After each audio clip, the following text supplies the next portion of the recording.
4개 부동산 매도해서 순수익 1억 2천 남았습니다. 세금 다 떼고. 그럼 1년에 부동산 4개 파신 거예요? 1년이 아니지. 정확하게는 5월 달부터 매도를 치기 시작해서 5, 6, 7, 8, 4개월에 4개, 한 달에 한 개씩 팔았구나. 낙찰 받은 건 이제 그 전에 것도 있지.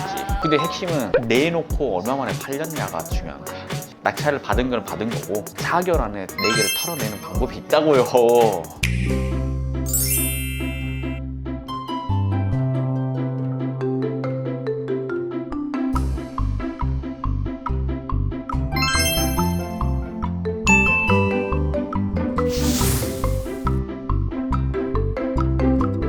저번 주엔가 공매하시는 분이 경남 김해에 사시는 분이 계셔요. 김해에 있는데 나이가 여자분인데 32살인가 있는 분. 근데 그분이 멘토링 전화가 왔어. 이제 막 여러 가지를 물어보는데 제일 어려운 거는 시세 조사가 너무 어렵다는 거야. 어렵잖아 사실. 사실 시세 조사라는 거는 그 매수자 관점도 해야 되고 매도자 관점으로도 두 가지를 다 해야 되잖아. 근데 물어보니까 매수자 관점은 물어보는 건 편하겠대. 근데 매도자 관점이 너무 어렵다는 거야. 왜 어려운 것 같아? 일단 32살이라고 하셨잖아요. 많이 해본 경험이 없다 보니까. 근데 그분 뭔지 알아? 갭 투자도 한 3개인가 4개 했던 분이야. 근데도 어려우시대요. 근데도 어렵다는 거는 결국은 뭐냐면 이 경매 시세조사하고 일반 매매를 투자하는 그 시세조사가 결이 다르다는 거지. 일반 매매를 물어보는 거는 진짜 나와 있는 매물을 물어보고 그 가격이구나 인지하면 되는 거잖아. 근데 경매는 이 물건이 공개되지 않았는데 이 물건을 가격을 알아내려고 하다 보니까 매수자 매도자 관점을 다 조사해야 되는데, 매수자로 하면 그냥 나와 있는 걸 원하니까 그냥 편하게 물어볼 수 있는데 이 물건을 팔려고 하니까 이제 여기서 벽이 부딪힌다는 거야. 그래서 이 사람이 어떻게 하면 매도자 관점에서 조사를 잘할 수 있을까를 물어봤어. 그리고 또 두 번째 문제는 매도자 관점에서 이제 해봤대.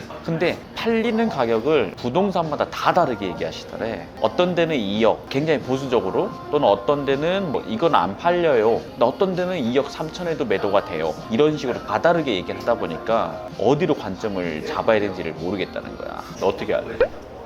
자, 예를 들면 2억에 팔아준 데가 있고 2억 3천에 팔아준 데라고 한 데가 있어. 어디가 맞는 가격일까? 기준이 없어서 기준이 없다 보니까 10군데, 100군데 전화를 해야 되는데 사실 부동산이 그렇게 많지가 않을 않고. 수도 있고. 그렇지. 그렇게 전화를 마음의 준비도 해야 마음의 되고. 준비를 해. 그 부분에 대한 거는 심리적인 문제라 이건 내가 넘어서야 되는 맞아요, 부분인데, 결국에는 물어는 봤는데 기준을 어디다 잡아야 되느냐가 핵심이거든 사실은. 그러면 이제 내가 거꾸로 물어봤지. 부동산에 몇 군데 전화해봤느냐, 어느 부동산에서 2억에 팔아주겠다라고 했나요? 그랬더니 공통점이 뭔 줄 알아? 그 물건지의 근처 부동산이야. 해당 빌라가 있는데 그 빌라의 근처에 있는 부동산들은 보수적으로 얘기를 해. 근데 조금 넉넉하게 팔아주겠다라고 얘기한 데들은 근처 부동산이 또 아니다. 이 부동산들이 위치한 곳들의 특징이 대로변이나 역 근처에 있는 부동산들이야. 이게 진짜 큰 거거든. 무슨 말이냐면, 자 생각을 해봐. 진짜 일반적인 매수자분들이 부동산을 갈 때 역 근처에 있는 눈에 띄는 부동산 가니, 아니면은 집 근처 쭉 들어가서 있는 로컬 부동산으로 가니, 어디 갈래? 대로변에 가거든 대부분. 그러면 무슨 현상이 벌어지냐면, 대로변에 있는 부동산에만 손님이 가. 많이 올 거 아니야, 손님이 오더라도. 그러면 이 부동산 사장님들이 아무래도 거래를 더 많이 하겠지. 근데 로컬 물건지가 안쪽에 있으면 안쪽에 근처에 있는 부동산들로 가잖아. 거기는 애초에 손님이 잘 안 가. 그러다 보니까 거래도 약할 수밖에 없고, 그러니까 손님이 없다라고 얘기를 하는 거야. 그러다 보니까 이제 손님이 없다, 안 팔린다, 보수적으로 얘기를 하는 거라고. 그러다 보니까 대부분 경매인들이 착각하는 게, 내 물건지에 근처에 있는 부동산들이 잘할 거라 생각한다, 시세를. 근데 절대 아니야. 나도 부동산 매도, 그 집 근처 부동산 아니야. 내 집을 팔아주는 부동산은 내 집 근처의 부동산이 아니라 능력이 있는 부동산이 팔아주는 거라고.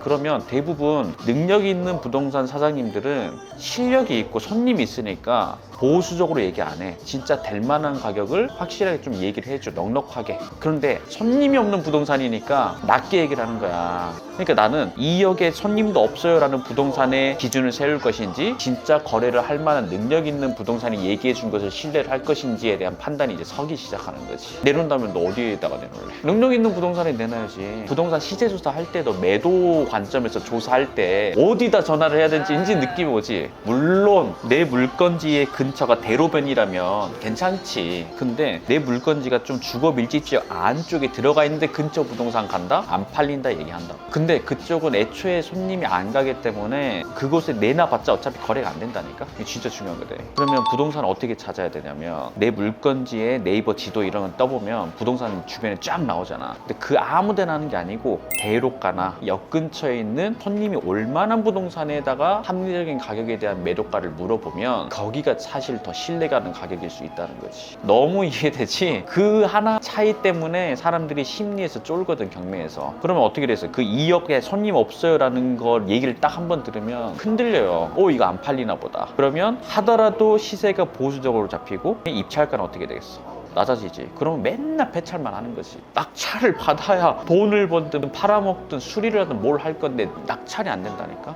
그러니까 이제 이 경남 김해에서 오신 분 입장에서는 서울에 대한 지리를 잘 모를 수도 있잖아. 어디다 물어봐야지 좀 특정해 주는 게 좋지. 더더욱이나 내가 그 지역을 잘 모를 경우에는. 그리고 또 다른 특징이 뭐냐면 내 집 근처에 있는 안쪽에 있는 부동산들의 사장님들의 특징이 연세가 좀 많아요. 그분들은 일에 열정이 물론 있을 수 있지만 아무래도 먹고 살 정도만 하면 된다. 그러다 보니까 그분들은 적극적으로 중개 거래를 할 확률이 낮아지는 거고, 그리고 이분들은 또 연세가 있으시고 로컬 부동산이면 오래 해오신 분이야. 맞아요. 절대 오래 했다고 그 시세를 잘하는 거 아니다. 그 동네 토박이 부동산일수록 보수적으로 얘기를 해. 왜? 사람은 옛날 가격을 알고 지금 가격을 알면 옛날 가격 기준으로 생각하면 항상 비싸거든, 부동산은. 이 가격이면 너무 비싼 거야, 옛날 기준으로 생각했을 때. 그러다 보니까 나오는 말들도 이건 너무 비싸다, 안 팔린다, 보수적이다, 손님 없다, 그럴 수밖에 없는 환경이라니까, 그분들은. 그러니까 거기다 물어보는 거는 사실 유의미한 데이터가 아니라는 거지.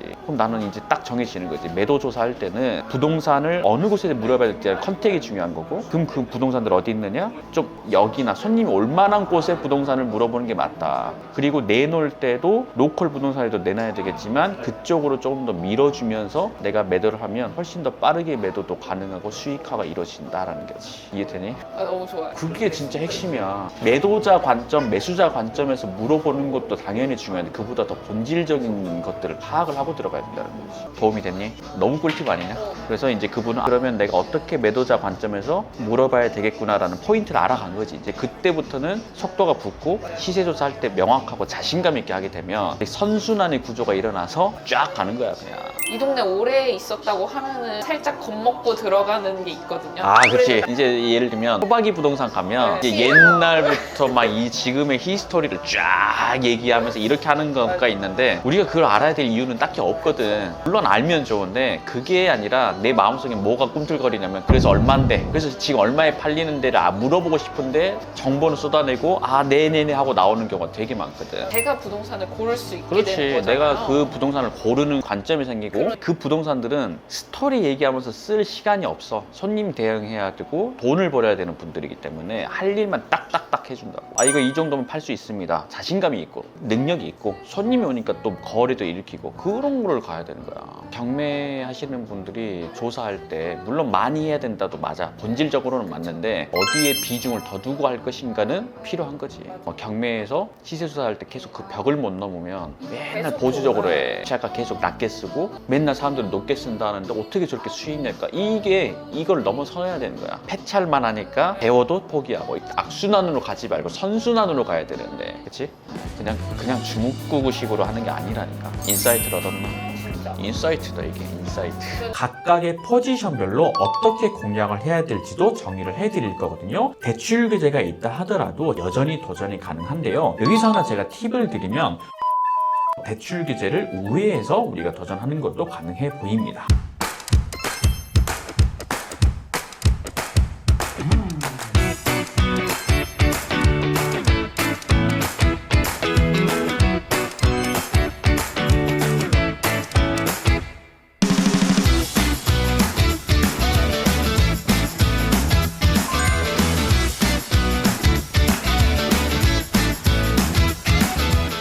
안녕하세요. 9월 7일 대출 규제가 나온 지 벌써 10일이 지났습니다. 큰맘 먹고 경매를 해보려고 하는데 왜 내가 항상 도전하려고 하면 이런 장애물들이 생기는지 참 안타까운 상황입니다. 그렇다고 해서 우리가 생전 접해보지도 않은 상가라든지 토지라든지 지식형 산업센터라든지 지금 대출 규제가 수도권에 막히게 되면서 어디로 나가야 될지에 대한 불안함이 있을까라고 생각합니다. 그래서 오늘은 현재 상황을 다시 한번 돌이켜보면서 지금부터 우리가 어떤 것들을 해야 할지 정확하게 정리를 해드리도록 하겠습니다. 9월 7일 이후로 수도권의 아파트, 수도권의 빌라, 지방의 아파트 각각 3가지가 어떻게 낙찰이 이루어지고 있는지에 대한 현황을 살펴보려고 하는데요. 함께 화면 보시면서 이야기 나눠보도록 하겠습니다.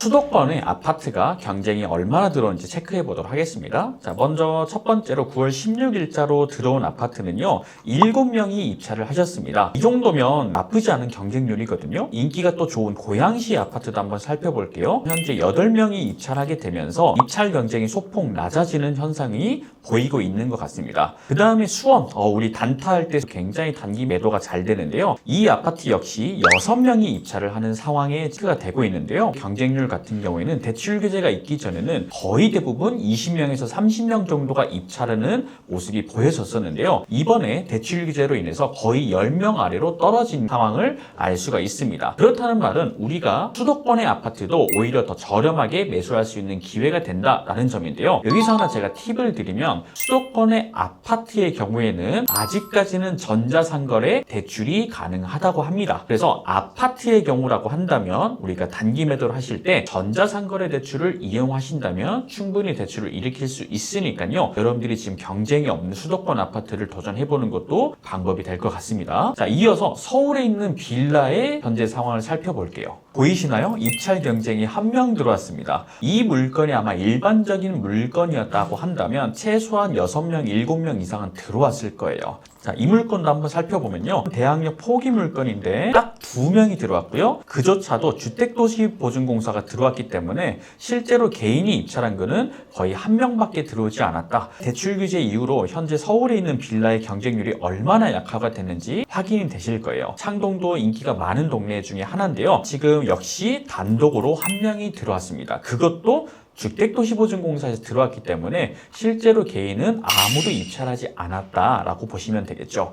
자, 지금이 오히려 서울에 있는 빌라를 도전할 기회라고 보시면 되겠죠. 다만 빌라의 경우에는 전자상거래 대출이 이루어지지 않기 때문에 전액 현금 납부를 해야 된다라는 단점이 있긴 한데요. 만약에 현금 자본금이 조금 여유가 있는 분들이라고 한다면 이런 기회가 바로의 기회가 될 것 같습니다. 마지막으로 지방에 있는 아파트의 경쟁률도 살펴보도록 하겠습니다. 아산에 있는 은봉면의 아파트입니다. 여기에 무려 입찰 경쟁이 36명이 들어왔습니다. 수도권 대출 규제 때문에 지방에 있는 아파트로 쏠리고 있는 현상이 지금 바로 나타나고 있는데요. 자, 이 말은 지방의 아파트를 도전하는 것도 생각보다 경쟁이 치열할 수 있겠구나 라는 것을 알고 가야 되겠죠. 그래서 상황을 정리해보면요. 수도권의 아파트는 전자상거래 대출이 되기 때문에 우리가 어느 정도 도전권에 있지만 지방에 있는 아파트 같은 경우에는 경쟁이 굉장히 심화되고 있는 상황이구나. 서울 수도권에 있는 빌라 같은 경우에는 현금 보유하시는 분들은 무조건 도전하셔야 된다.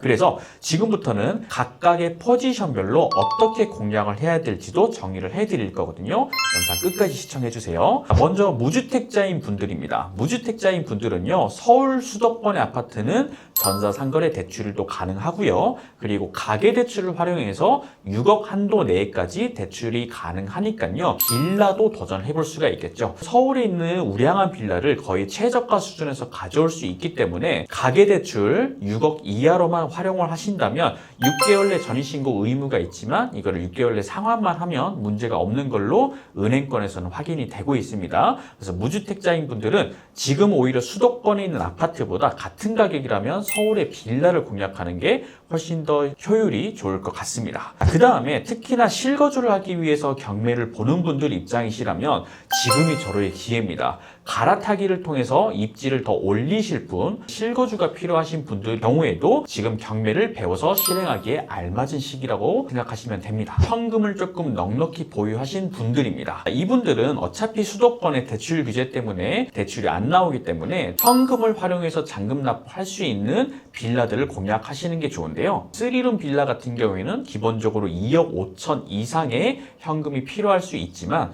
2룸 빌라라고 한다면 정말 저렴하게도 가져올 수 있거든요. 지금까지는 3룸을 봐왔다면 이제는 2룸 빌라까지 샅샅이 뒤져보시고 도전을 하셔야 됩니다. 그 물건이 어떤 물건인지 실제 한번 보여드리면서 이야기해 보도록 하겠습니다. 실제로 수도권에서도 2룸인데 정말 저렴하게 가져올 수 있는 물건이 있습니다. 강서구 공항동에 위치한 2룸 빌라예요. 근데 감정가가 2억 5천인데요. 현재 무려 3번이 유찰된 1억 2,800선에서 시작을 하고 있습니다. 이 정도 가격은 정말 말도 안 되는 가격입니다. 지금 최저가가 1억 2,800이면요. 감정가 기준으로 해도 1억 2,500만 원 가까이 유찰된 상황이에요. 자, 그렇다면 서울에 있는 빌라가 무조건 현금이 2억 이상 많이 필요한 게 아니라 1억대 초반 정도만 있다 하더라도 안정적으로 우리가 가져올 수 있겠구나. 그것도 입찰 경쟁이 없으니까요. 자, 실제로 이 물건이 어느 정도 위치인지도 한번 살펴볼게요. 자, 사진을 살펴보면요. 일반적인 준신축의 빌라예요. 자, 2층이면 층수도 괜찮고요. 주차장 환경도 지금 나쁘지 않죠? 자, 위치를 살펴보면 5호선 송정역이 지나고요. 바로 우측에는 마곡역이 위치해 있습니다. 자, 이 마곡역 일대에는 마곡 사이언스 파크, LG 대기업도 들어와 있고요. 수많은 대기업 인프라들이 많이 들어와 있기 때문에 이 일자리들은 탄탄히 갖춰져 있다. 바로 좌측에는 김포공항이 커다랗게 있어요. 공항 소리나 이런 것들 때문에 시끄럽다라고 생각하실 수 있지만 생각보다 이쪽은 조용한 편이라고 합니다. 그 다음에 바로 옆에는 김포 롯데몰도 있고 많은 인프라들이 있기 때문에 여기에 있는 투룸 빌라라고 한다면 수요가 탄탄할 걸로 예상이 됩니다. 손품도 한번 팔아볼 텐데요. 이 일대에 이 정도 연식의 투룸 빌라가 얼마 전에 나와 있는지도 한번 살펴볼게요. 10년 이내의 부동산이 투룸이 2억 4천 그리고 2억 3,500 정말 저렴한 거는 2억 1,500도 있네요. 지금 살펴보면 2억 초반 정도의 시세가 형성되어 있다는 것을 확인할 수가 있습니다. 그런데 지금 최저가가 무려 1억 2,800이니까요. 거의 1억 가까이 저렴하게 우리가 취득할 수 있다는 게 너무 큰 장점이 되겠습니다. 자, 이번에는 이제 소액 투자자분들의 입장에서도 한번 살펴볼게요. 소액 투자자분들은요, 지방에 있는 아파트로 가시는 게 좋습니다. 그런데 지방 아파트는 경쟁이 앞으로도 더 치열해질 것으로 예상되거든요. 이럴 때일수록 아무 부동산을 가는 게 아니라 잘 골라서 선별해서 들어가셔야 돼요. 그 중에 하나 팁을 드리면요. 내가 들어가려고 하는 지방의 아파트의 인구수를 꼭 체크하셔야 됩니다. 아산에 있는 아파트라고 한다면 아산시 인구라고 쳐보시면 인구수가 그래프가 나오거든요. 그 인구수가 꾸준히 우상향하는 곳에 아파트라고 한다면 지방 아파트를 하더라도 우리가 단기 매도가 가능할 걸로 보이니까요. 꼭 인구수 체크하시고 들어가시길 바랄게요.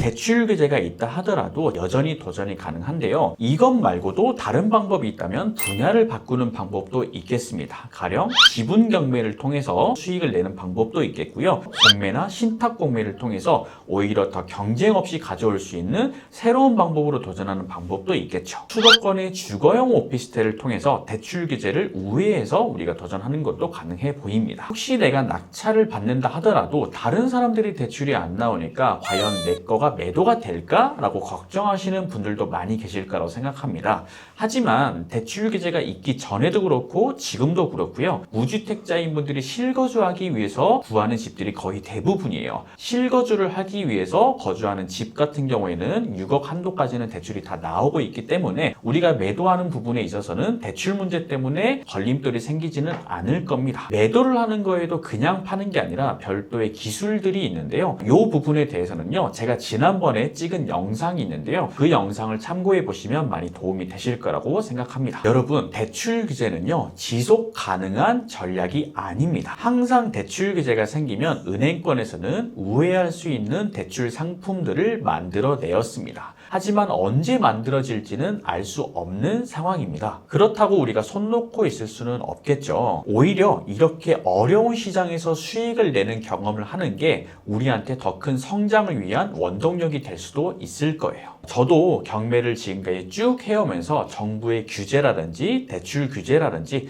장애물들을 많이 만나고 해결해 오면서 성장을 해왔습니다. 지금 이럴 때일수록 먼저 그런 일들을 겪어왔던 분들에게 수익을 내는 방법, 해결해 나갈 수 있는 방법에 대해서 직접 자문하고 피드백해 나가면서 명확하게 전략을 짜고 확실하게 행동으로 옮기는 분들만 수익을 낼 수 있는 시장입니다. 여러분들이 이 문제를 마주칠 용기만 있으시다면요, 제가 함께 하나하나 해결할 수 있도록 든든하게 도와드리도록 하겠습니다. 저 딱쌤과 함께 한번 헤쳐나가 보시고 수익을 내는 경험도 가져가 보시길 바라겠습니다. 오늘 제가 말씀드린 대출 규제로 인한 현재의 상황을 잘 인식하시고 모든 분들이 수익을 많이 내시길 바라겠습니다.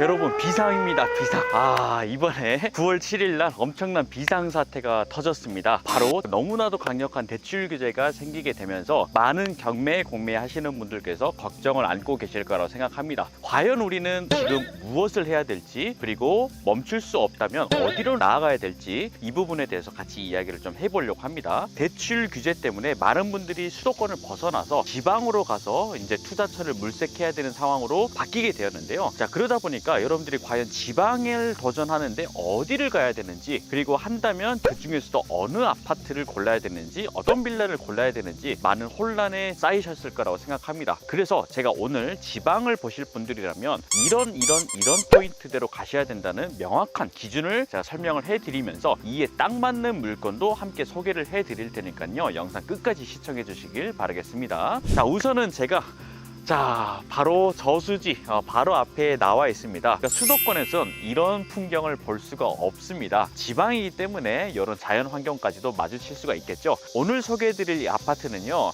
이런 수변 산책로를 바로 옆에 끼고 있습니다. 게다가 주변에 여러 가지 초등학교나 그리고 학군까지도 연결이 되어 있는 지방이거든요. 어떤 물건인지 궁금하시죠? 이동하면서 설명을 해드리도록 하겠습니다. 우선은요, 우리가 지방에 있는 아파트나 빌라 를 도전하실 때는 기준들을 조금 세워두고 도전을 하셔야 됩니다. 자, 첫 번째로 많은 분들이 수도권에서 도전을 하시다 보니까 수도권에서 그렇게 멀리 떨어져 있지 않은 지역들 위주로 살펴보실 거라고 생각합니다. 그나마 좀 가까운 쪽이 어느 쪽이냐면 충청권입니다. 그리고 강원도도 가깝긴 하지만 이 태백산맥을 넘어가지 않는 안쪽에 들어오는, 예를 들어 원주라든지 충청권에서도 하남이라든지 대전이라든지 이런 바깥쪽으로 이제 가시는 분들이 많이 계실 거예요. 일단은 지금 현재 우리 상황을 대해서 이해를 좀 해야 됩니다. 자, 먼저 수도권에서 무주택자이신 분들이 계실 거예요. 이분들이라고 한다면 문제없이 수도권에 있는 투자를 하셔도 됩니다. 왜냐하면 무주택자면 대출 규제가 없습니다. 가계대출로 6억 한도 안에만 우리가 갖추면 되는데, 대신 6개월 안에 전입신고를 해야 되는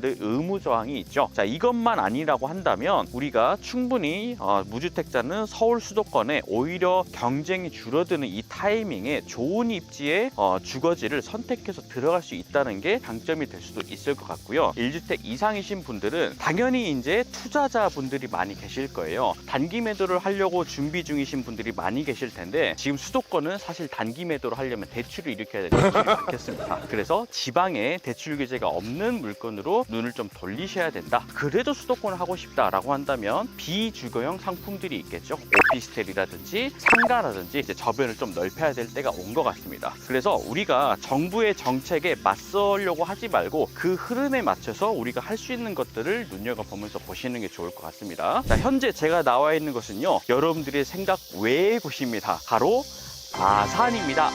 아산이라는 동네를 잘 알고 계실지는 모르겠지만 천안과 가까이 붙어 있는 곳인데, 이것도 생각보다 굉장히 많은 아파트라든지 주거지역들이 존재하거든요. 근데 아산까지 우리가 굳이 봐야 되는 이유는 많은 사람들이 천안을 집중해서 볼 거기 때문입니다. 천안이라는 동네는 기본적으로 뭐 학군이라든지 KTX 역도 있고 상권이나 인프라들이 이미 잘 갖춰져 있는 동네예요. 그렇다면 일반적인 경매를 하시는 분들 입장에서는, 그래, 지방 지방 중에서도 그래도 사람들이 많이 사는 천안을 봐야지라고 하면서 천안으로 몰려가시거든요. 그러면 천안의 아파트라든지 일반 주거용 부동산들의 경쟁이 어떻게 될까요? 당연히 올라갈 수밖에 없겠죠. 그래서 우리가 조금은 더 벗어난 지역으로 눈을 돌리는 것도 하나의 기회가 될 수 있다.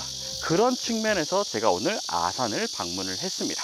자, 사건 번호는요 2024 타경 6815번입니다. 천안 아산시 은봉면에 위치한 아파트고요. 203동 6층에 있는 물건입니다. 건물 평수는요 84.98제곱미터, 아파트 평수는 30평대 아파트고요. 지어진 지는 10년차 접어드는 2016년식 아파트입니다. 권리 분석을 해봐야 되겠죠. 권리 분석했을 때 임차인이 계시는 게 아니라 소유자가 살고 있어요. 자, 이럴 때는 우리가 권리 분석할 필요가 없이 대항력이 없기 때문에 안전한 물건입니다. 그 다음에 건물 등기를 살펴보면 말소기준 권리를 기준으로 해서 모든 밑에 있는 것들은 소멸하는 깔끔한 물건입니다.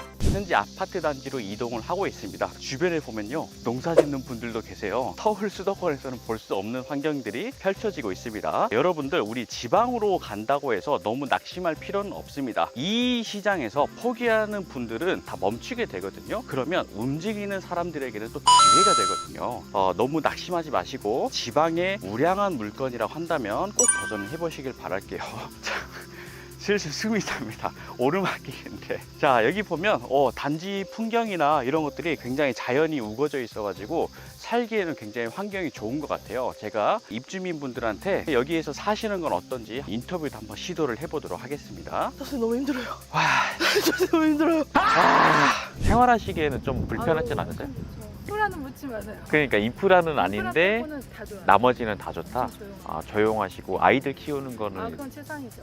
초등학교 바로 네, 앞에 있고 초, 중 다 있고. 아, 초중 다 있고. 고등학교도 시에서 네. 셔틀 해줘요. 그래요? 무료로? 소라고 대방고 이쑤시면 무료로 다, 등하교 다. 등하교 다? 학원 같은 것도 갈 수 있잖아요. 불당까지도 셔틀 다 다녀요? 학원 셔틀? 불당 차량 온 게 한 3가지 있을걸요? 애들 키우기는 정말 좋고. 자, 우리가 지방에 있는 아파트나 빌라를 하실 때는 이렇게 탐문 조사를 하시는 게 굉장히 중요합니다. 왜냐면요, 수도권이나 서울에 있는 물건 같은 경우에는 워낙 정보라든지 주변에 일자리라든지 이런 것들이 탄탄하게 잘 잡혀 있다 보니까 조금만 검색해도 나와요. 하지만 우리가 이렇게 지방에 있는 아파트나 빌라를 공략을 하실 때는 반드시 탐문 조사를 해서 편의시설은 어떤지, 누가 사는지, 아이들은 얼마나 있는지 이런 것들을 꼭 물어보시는 게 팁입니다. 지금 현재 이제 아파트 단지로 들어왔어요. 와, 그런데요, 동간 거리가 굉장히 넓게 빠졌거든요. 게다가 주변 풍경이 산이나 이런 것들로 둘러싸여 있다 보니까 공기도 너무 좋고요. 여기 보니까 텃밭도 있어요. 텃밭. 땅이 이렇게 많이 남아 도는 거예요. 그러다 보니까 아이들이 여기다가 텃밭도 가꾸고 이렇게 하시는 것 같아요. 오, 너무 좋은데요. 그래서 우리가 아파트 단지 동간 거리가 넓다 보니까 굉장히 쾌적하고 조용하다라는 인식이 들고 있습니다. 피디님 혹시 쿠팡 많이 이용하시나요? 네, 많이 써요. 이용하잖아요. 네. 근데 우리는 서울에 살잖아요. 네. 근데 서울 수도권은 쿠팡을 많이 여기 과연 쿠팡 될까요, 안 될까요?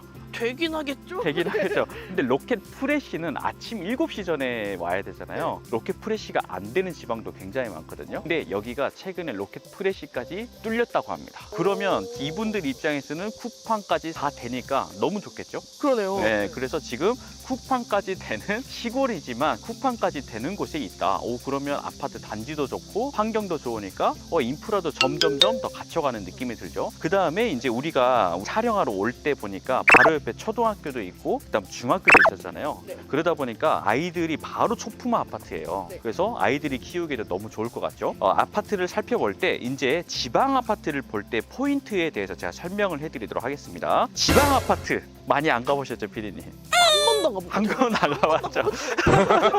그러니까 이제 지방을 하려고 하니까 기준이 안 생기는 거예요. 도대체 뭘 봐야 될까? 제가 그걸 명확하게 설명 한번 해드리도록 하겠습니다. 첫 번째는요, 인구가 늘어나는 지역을 선정할 것입니다. 아산시는요, 인구가 꾸준히 늘어나고 있는 곳이에요. 실제로 아산 바로 옆에 보면 천안이라는 동네가 있는데요. 천안 같은 경우에는 현재 약 65만 명 정도의 인구가 형성되어 있는데 아산 같은 경우는 35만이 시간입니다. 그러면 인구수는 조금 덜 되긴 하지만 그래도 꾸준히 우상향을 하고 있다는 게 중요한 거예요. 왜냐하면 지방이 소멸하고 있는 상황이기 때문에 인구들이 빠져나가는 지역에 아파트를 고른다? 그러면 우리가 단기 매도할 때 조금 적절치 않다, 이렇게 생각을 하셔야 되는 거예요. 그래서 인구가 늘어나는 곳이다? 당연히 수요가 늘어나겠네? 그러면 그 지역을 선정해서 들어가셔도 좋다, 이렇게 생각하시면 돼요. 그런데 은근히 아산이 부자 도시입니다.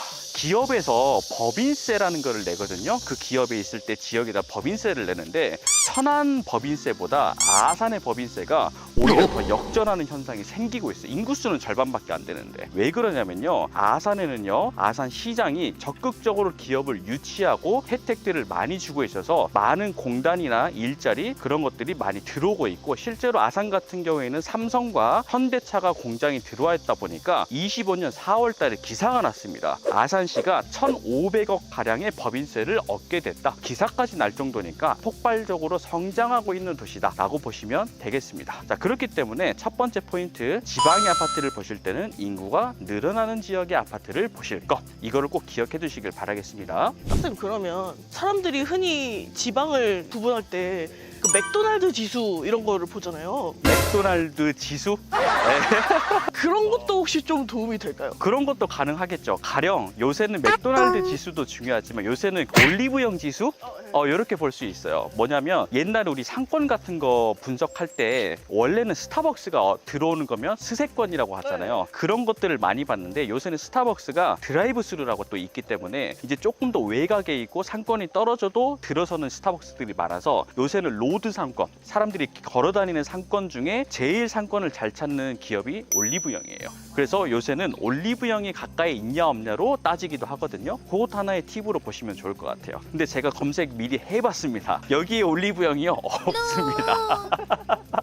올리브영이 여기 있으면요, 있을 수가 없는 동네예요. 지도 보시면. 자, 왜냐면 횡합니다. 여기에 자그맣게 아파트 단지 한 3개에서 4개 단지 있고 초등학교, 중학교 있고 끝이에요. 아무것도 없어요. 그러면 여기가 인프라가 별로니까 하면 안 되나? 그것도 아닙니다. 여기서 두 번째 포인트가 나가는 거예요. 지방의 아파트를 보실 때는 인프라도 물론 중요하지만 더욱더 중요한 건 거래량입니다. 단기 매도를 하기 때문에 충분히 잘 매도가 될 수 있을 만한 수요를 파악하는 게 중요한데요.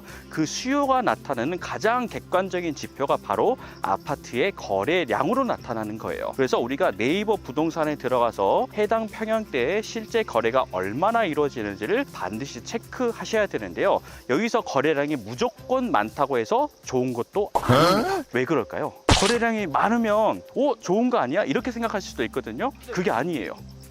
왜지? 모르시겠죠? 네. 왜냐면요, 거래량이 많으면 사람들이 그 아파트를 해볼까 할까요, 안 할까요?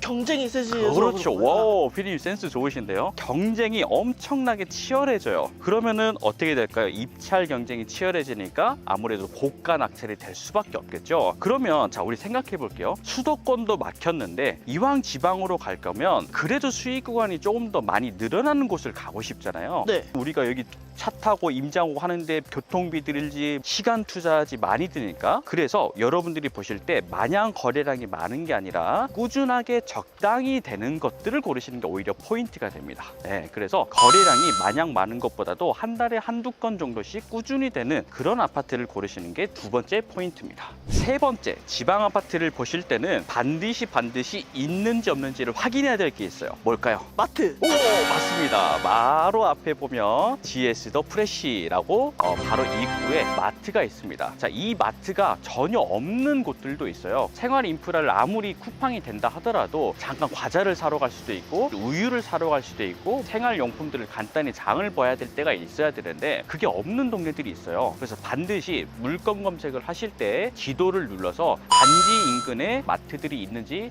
검색하고 오셔야 돼요. 자, 이 정도만 갖춘다 하더라도 여러분들이 지방에 있는 아파트 검색하실 때 크게 어려움이 없으실 거라고 생각합니다. 그러면 지금부터는요, 현재 아파트의 경매 물건지까지 이동해서 건물 상태라든지 입구라든지 이런 것들을 체크해 보도록 하겠습니다. 자, 우리 서울 수도권에 살면 주차 문제 너무너무 스트레스 많이 받거든요. 아파트를 하더라도 2중 주차, 3중 주차 이렇게 해야 되는데 이곳은요, 주차 걱정이 전혀 없다고 합니다. 널널하고요. 여기도 한번 볼까요? 자, 마침 지나가다 보니까 지하 주차장까지 있어요. 출퇴근하시는 분들, 자차 이용하시는 분들은 너무 생활 편의 시설은 잘 갖춰져 있다라고 보시면 될 것 같습니다.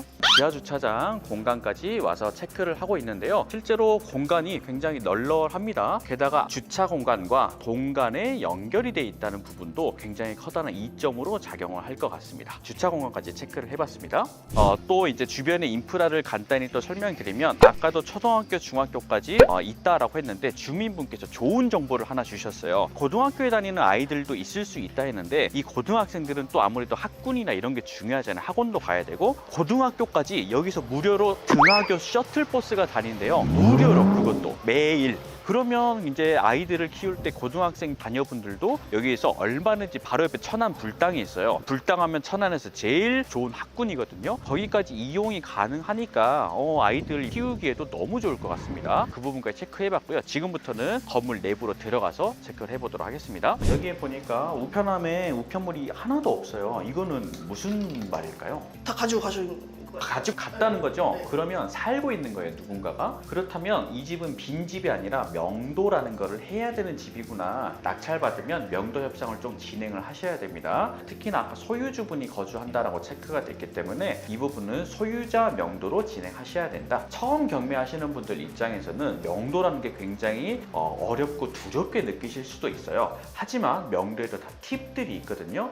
어떤 식으로 대화를 이끌어 나가야 될지, 전화나 문자를 할 때는 어떻게 나가야 될지, 이런 것들까지 저희가 수업 시간에 또 안내해 드리거든요. 마침 저희가 이제 곧 9월 개강을 앞두고 있는데요. 혹시 이런 내용들이나 어떤 물건을 공략해야 되는지 이런 것들이 궁금하시면 저희한테 연락 주시면 됩니다. 맛보기로 뭔가 팁 하나만. 명도 팁을 하나 드리면, 여러분들이 명도하실 때 절대 전화하시면 안 됩니다. 전화로 소통하면 감정이 들어가거든요. 그래서 감정이 들어가면 내가 준비했던 말대로 안 나가요, 멘트들이. 그러다 보니까 내가 명도를 할 때 주도권을 잡으려면 전화가 아니라 뭘로 해야 될까요? 문자. 그렇죠. 문자로만 소통을 하시는 게 깔끔하고 명확하고 증거까지 남기 때문에 전화보다는 문자로 하시는 거, 이렇게 팁을 하나 드리도록 하겠습니다.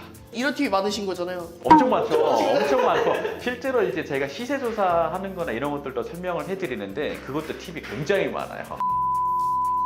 지금 게시판에도 보면 어린이집 단열 공사도 한대요. 지금 바로 옆에 단지에 보면 어린이집도 보이는데, 이 어린이집 다니는 아이들도 충분히 어린이집, 유치원, 초등학교, 중학교까지 이 인근에서 다 해결할 수 있다, 보시면 되겠습니다. 게시판도 굉장히 깔끔합니다. 자, 복도 공간도 굉장히 널찍합니다. 자, 경매 물건은 여기에 있는 603호입니다.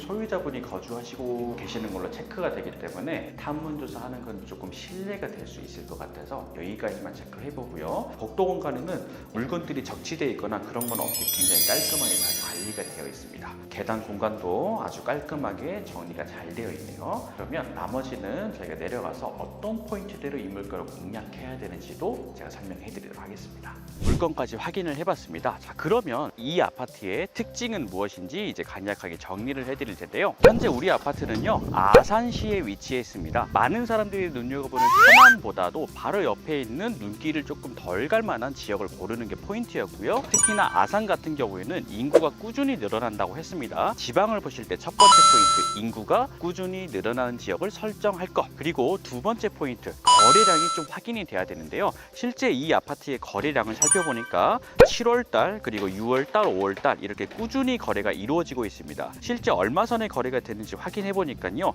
약 2억 2천에서 3천 선에서 꾸준히 시세가 왔다 갔다 하는 것 같아요. 현재 지금 감정가가 2억 2천 9백이었으니까 거의 감정가와 시세가 거의 비슷하다라고 보시면 되겠습니다. 되겠고요. 현재 1회 유찰되는데요. 여기서 서울 같은 경우에는 한 번 유찰될 때 20%가 떨어지는데요. 지방은 30%가 떨어집니다. 그래서 현재 70% 수준인 1억 6천 30만 원부터 시작을 합니다. 우리가 이왕이면 조금 더 저렴하게 살 수 있는 기회가 더 늘어날 수밖에 없겠죠. 그러면 거의 시세 대비해서요. 지금 거의 5천만 원 가까이 저렴하게 나와 있는 거예요. 자, 우리가 지방으로 간다 하더라도 충분히 수익이 날 만한 아파트가 정말 많이 있거든요. 이거를 꼭 기억하시길 바랄게요. 마지막 세 번째 포인트, 지방 아파트를 보실 때는 반드시 이게 있나 없나 체크하기로 했어요. 뭐였죠? 마트요. 맞습니다. 주변에 우리가 장볼 만한 마트가 있는지 없는지 반드시 체크하셔야 된다라는 점을 정의를 해드리도록 하겠습니다. 자, 현재 지금 유찰이 되어 있는 1억 6천 선에 나와 있는데요. 물론 최저가에 낙찰이 되지는 않을 것 같습니다. 물론 조금 더 입찰가를 써야 되겠지만 이 부분은 시세를 어떻게 조사하느냐에 따라서 입찰가가 달라지는 거가 있기 때문에 이 부분은 여러분들이 잘 꼼꼼히 조사하시고 들어가시면 좋을 것 같아요. 서울 수도권의 대출 규제 문제 때문에 많은 분들이 걱정을 하실 것 같아서 조금 더 발빠르게